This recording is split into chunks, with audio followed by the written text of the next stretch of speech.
फौज को एक बड़ी कामयाबी हासिल हुई है। सरहदी गांव हथलंगा में फौज ने दरअंदाजी की एक बड़ी कोशिश को नाकाम बना दिया है। एनकाउंटर में फौज ने 2 दहशतगर्दों को मार गिराया है और 1 दहशतगर्द जख्मी हुआ है। इस तीसरे जख्मी दहशतगर्द को ढूंढ निकालने के लिए इलाके में सर्च ऑपरेशन जारी है। एक बार फिर आपको बता दें, यह खबर उड़ी से है। उड़ी के सरहदी इलाके में फौज को एक बड़ी कामयाबी हासिल हुई है। सरहदी गांव हथलंगा में फौज ने दरअंदाजी की एक बड़ी कोशिश को नाकाम बना दिया। एनकाउंटर में फौज ने 2 दहशतगर्दों को मार गिराया है और 1 दहशतगर्द के बारे में बताया जा रहा है कि वो जख्मी हुआ है। इस तीसरे जख्मी दहशतगर्द को ढूंढ निकालने के लिए इलाके में सर्च ऑपरेशन जारी है।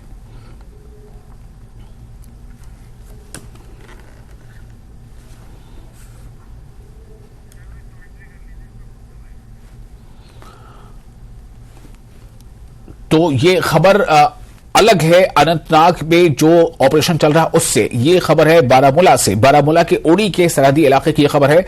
बारामूला के उड़ी के सरहदी इलाके में फौज को एक बड़ी कामयाबी इस तरह से हासिल हुई है कि फौज ने इन्फिल्ट्रेशन बिड यानी घुसपैठ की कोशिश को नाकाम बना दिया है। न सिर्फ कोशिश को नाकाम बनाया बल्कि फौज ने 2 दरअंदाजों को मार भी गिराया है।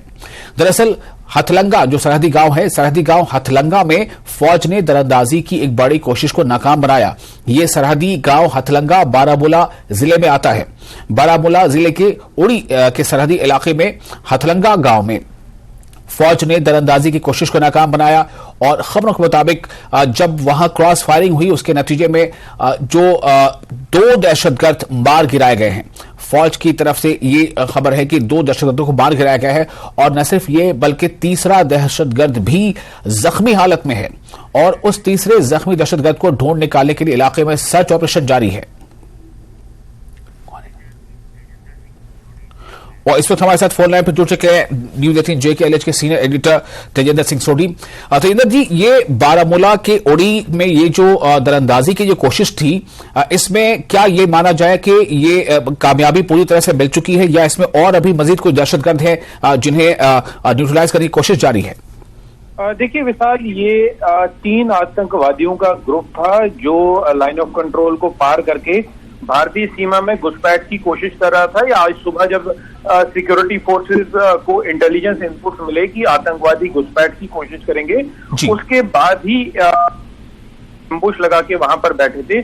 सुबह पहले एक इनपुट ये आई कि 1 आतंकवादी मारा गया, उसके कुछ देर बाद ही दूसरे आतंकवादी को मार गिराने की खबर आई, जिसके बाद ये इंफॉर्मेशन मिली कि तीसरा आतंकवादी जो है वो जख्मी है और वो पाकिस्तान की लाइन ऑफ कंट्रोल की तरफ वापस भागने की कोशिश कर रहा है। लेकिन अभी जो जम्मू कश्मीर पुलिस और आर्मी ने जानकारी दी है उसमें ये बात सामने आई है कि इस ग्रुप के 3 आतंकवादी जो हैं वो मारे गए हैं। 3 घुसपैठिए मारे गए हैं। 2 घुसपैठियों की जो लाशें हैं वो मिल गई हैं क्योंकि वो लाइन ऑफ कंट्रोल के इस तरफ है और तीसरा आतंकवादी जो मारा गया है अभी उसकी लाश नहीं मिली है। तो बड़ी कामयाबी सुरक्षा बलों को मिली है कि 3 आतंकवादी जो हैं इस मुठभेड़ में जो लाइन ऑफ कंट्रोल से भारतीय सीमा में घुसने की कोशिश कर रहे थे, तीनों को अभी जो है सुरक्षा बलों ने मार गिराया है। तो बड़ी कामयाबी है सिक्योरिटी एजेंसीज के लिए। 3 आतंकवादी जो है मार गिराए गए हैं।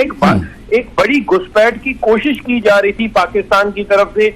आज सुबह जो इन 3 आतंकवादियों का एक दस्ता जो भारतीय सीमा में घुसपैठ कराने की कोशिश कर रहा था पाकिस्तान, जो हमें सोर्सेस से ये भी खबर मिली है कि पाकिस्तान की जो पोस्टें हैं वहां पर वो भी इसमें इंटरफेयर कर रही थी फायरिंग करके, ताकि इन जो घुसपैठिए हैं इन आतंकवादियों को मदद की जाए। लेकिन उस फायरिंग का भारतीय सेना ने हालांकि अभी तक ये बात क्लियर नहीं हुई है कि क्या उन्होंने भारतीय सेना ने पाकिस्तान पे वापस फायरिंग की है। लेकिन जो अभी पुलिस ने ये कहा है कि हालांकि तीसरा टेररिस्ट जो है वो मारा गया है, लेकिन अभी जो उसकी पोस्ट है वो उसकी जो लाश है वो पाकिस्तान के साइड पे, और पाकिस्तान की जो सेना थी वो इंटरफेयर कर रही थी फायरिंग करके ताकि इन घुसपैठियों को मदद की जाए।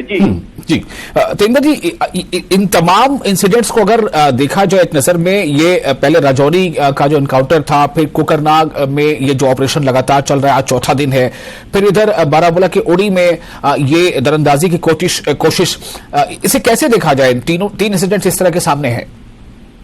देखिए विशाल, पाकिस्तान की तरफ से एक कोशिश की जा रही है, जैसे ये खबर हमने कुछ देर पहले भी ब्रेक की थी कि पाकिस्तान की तरफ से जो G20 सक्सेसफुल भारत में समिट हुआ, जिस तरह से 2000 के करीब फॉरेन डेलीगेट्स हर जगह पर आए, कश्मीर घाटी ने भी G20 का एक प्रोग्राम देखा, जहां पर एक G20 इवेंट कश्मीर में भी हुआ, श्रीनगर में भी, जिसमें कई मुल्कों के डेलीगेट्स आए हुए थे। तो पाकिस्तान बौखलाहट का शिकार है और पाकिस्तान ये लगातार साजिश रच रहा है कि किस तरह से भारतीय जम्मू कश्मीर में हालात जो हैं वो बिगाड़े जाएं। तो इसलिए इस साजिश के तहत और पाकिस्तान के अंदर जो इंटरनल टर्मोइल चल रहा है आजकल, जिस तरह आपने देखा कि बलोचिस्तान में रोज आए दिन पाकिस्तानी सेना पे अटैक हो रहे हैं, अफगानिस्तान बॉर्डर के साथ हर दिन पाकिस्तान की पिटाई हो रही है, आटे चावल दाल की कीमतें आसमान छू रही हैं। तो कहीं ना कहीं पाकिस्तान इंटरनल टर्मोइल से जो अटेंशन डाइवर्ट करने के लिए जम्मू कश्मीर के हालात खराब कर रहा है। और ये सिलसिला आपने देखिए G20 का सक्सेसफुल जब इख्तिताम हुआ तो उसके अगले दिन ही रजौरी में दो आतंकवादी मारे जाते हैं, एक सेना का जवान शहीद हो जाता है। उसके बाद फिर अनंतनाग ऑपरेशन होता है, जहां पर हमारे 3 जवान, 3 ऑफिसर्स, 2 भारतीय सेना के, एक जम्मू कश्मीर पुलिस का शहीद हो जाता है। और अभी ये जो उड़ी में जो ऑपरेशन चल रहा है, तो कहीं ना कहीं ये पाकिस्तान की फ्रस्ट्रेशन जो है वो खुल के सामने आ रही है, खुल के ये दर्शाता है कि किस तरह पाकिस्तान जो है वो भारत के जम्मू कश्मीर में हालात खराब करने की साजिश को अंजाम देने की कोशिश में लगा हुआ है। जी बहुत शुक्रिया आपने तमाम जानकारी के लिए और इस इन्फॉर्मेशन के लिए जो भी आपने दी है, और जो आपने लिंक बताया है कि किस तरह से दरअसल इन सब के पीछे जो एक खुराफात है, जो एक बौखलाहट है, वो पड़ोसी मुल्क की साफ नजर आ रही है। पाकिस्तान किस तरह से ये कोशिश में है कि किसी तरह से ये एहसास कराया जाए कि जम्मू कश्मीर सब कुछ ठीक नहीं है, लेकिन सुरक्षा एजेंसियां लगातार तत्पर हैं और जो हमारे जवान हैं वो इसका बखूबी मुकाबला कर रहे हैं।